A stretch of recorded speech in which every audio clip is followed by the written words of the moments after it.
रामायण एक महत्वपूर्ण दैविक गाथा है जो प्रभु श्री राम की कहानी है, जिसमें वो रावण का वध करके अपनी पत्नी सीता को रावण की कैद से मुक्त कराते हैं। ये गाथा महर्षि वाल्मीकि के द्वारा लिखी गई है। ये हमें धर्म, कर्म और सत्यता के मार्ग पर चलने के लिए प्रेरित करती है। इस गाथा के कई तथ्यों के बारे में काफी लोगों को नहीं पता है, जिनके बारे में हम आज इस वीडियो में बात करेंगे।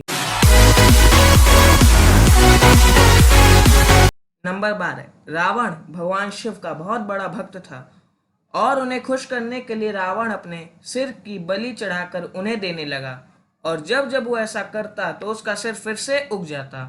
10 बार ऐसा करने की वजह से भगवान शिव ने उसे 10 सिर वरदान में दे दिए, जिससे उसके 6 सिरों में शास्त्र भरे हुए हैं और 4 सिरों में चारों वेद, और इसी कारण उसे दशानन भी कहते हैं।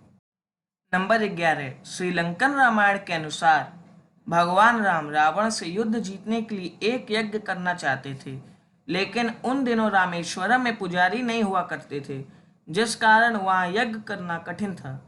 तब विभीषण भगवान राम को कहते हैं कि रावण भगवान शिव का बहुत बड़ा भक्त है, आप उसी को यज्ञ करवाने के लिए पुजारी के रूप में बुला लें, वो इसके लिए कभी भी मना नहीं करेगा। रावण प्रभु राम के बुलावे पर आ जाता है और वो राम से कहता है कि वो शादीशुदा व्यक्ति हैं और उनकी पत्नी सीता के बगैर वो भगवान शिव की आराधना नहीं कर सकते। तो राम रावण से कहते हैं कि वह कोई और रास्ता बताए, क्योंकि उनकी पत्नी सीता तो रावण की कैद में है। तब रावण सीता माता को रामेश्वरम बुलवा देता है और प्रभु श्री राम से वादा लेता है कि वो यज्ञ के बाद सीता को वापस रावण के साथ लंका भेज देंगे। राम रावण को वचन दे देते हैं और यज्ञ करते हैं। यज्ञ के बाद जब राम रावण के पैर छूते हैं तो रावण उन्हें विजयी भव कहता है, अर्थात जीत राम की हो। नंबर 10। रावण की मृत्यु के बाद जब विभीषण लंका का राजा बनता है तो भगवान राम को ये डर लगता है कि शायद लंका की प्रजा विभीषण को अपना राजा ना स्वीकारे और उसके खिलाफ विद्रोह करने लगे। इसलिए वो रानी मंदोदरी को विभीषण से विवाह करने के लिए कहते हैं, जिससे उसे लंका की प्रजा का पूर्ण तरीके से सहयोग मिले और भविष्य में उस पर कोई संकट ना आए। नंबर 9।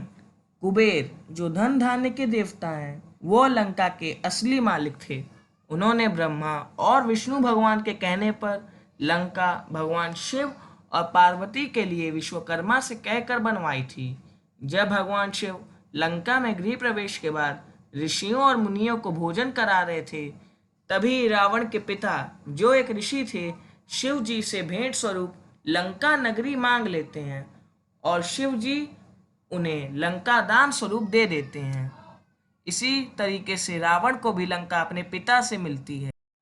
नंबर 8।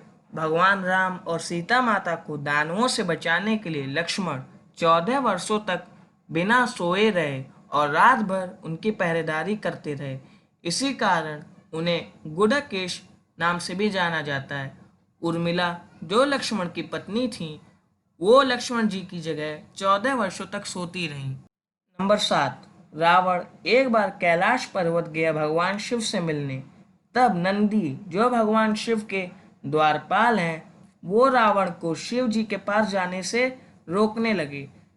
तब रावण नंदी का मजाक उड़ाने लगा और तब नंदी क्रोधित होकर रावण को श्राप दे दिए कि उसकी लंका वानरों द्वारा नष्ट हो जाएगी।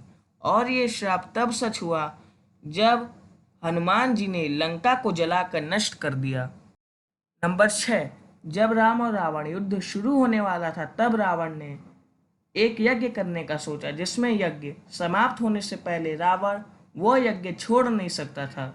यह बात जानकर भगवान राम ने बाली पुत्र अंगद को रावण के महल में उस यज्ञ को विफल करने के लिए भेजा। अंगद पूरा महल नष्ट कर रहा था, तब भी रावण वो यज्ञ नहीं छोड़ रहा था। इस कारण विवश होकर अंगद मंदोदरी, जो रावण की पत्नी है, उसके बाल खींचने लगा, जिस वजह से रावण को अपना यज्ञ बीच में ही छोड़ना पड़ा। नंबर 5। एक बार की बात है, हनुमान ने सीता माता को सिंदूर लगाते हुए देखा तो उन्होंने उनसे पूछा कि वो सिंदूर क्यों लगाती हैं। तब सीता माता ने जवाब दिया कि प्रभु श्री राम की लंबी आयु के लिए वो सिंदूर लगाती हैं। तभी हनुमान ने अपने पूरे शरीर को सिंदूर से ढक लिया, जिससे प्रभु श्री राम को लंबी आयु प्राप्त हो।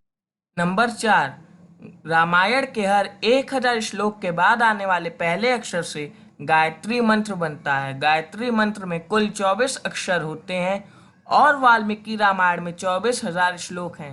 रामायण के हर 1000 श्लोक के बाद आने वाले पहले अक्षर से गायत्री मंत्र बनता है। यह मंत्र इस पवित्र महाकाव्य का सार है। गायत्री मंत्र को सर्वप्रथम ऋग्वेद में उल्लिखित किया गया है। नंबर 3, सब जानते हैं राम और लक्ष्मण भगवान विष्णु और शेषनाग के अवतार हैं, पर कई लोगों को ये नहीं पता कि भरत और शत्रुघ्न सुदर्शन चक्र और भगवान विष्णु के शंख के अवतार हैं, जो हमेशा भगवान विष्णु के हाथों में रहते हैं। नंबर 2, हम सभी को पता है कि भगवान राम और सीता माता का विवाह स्वयंवर द्वारा हुआ था, जिसमें भगवान राम को शिव जी का एक धनुष उठाना था। उस शिव के धनुष का नाम पिनक था। नंबर 1, पूरे रामायण का सबसे षड्यंत्रकारी भाग्य लक्ष्मण रेखा वाला है, जिसमें लक्ष्मण सीता की झोपड़ी के चारों ओर एक लाइन बना देते हैं।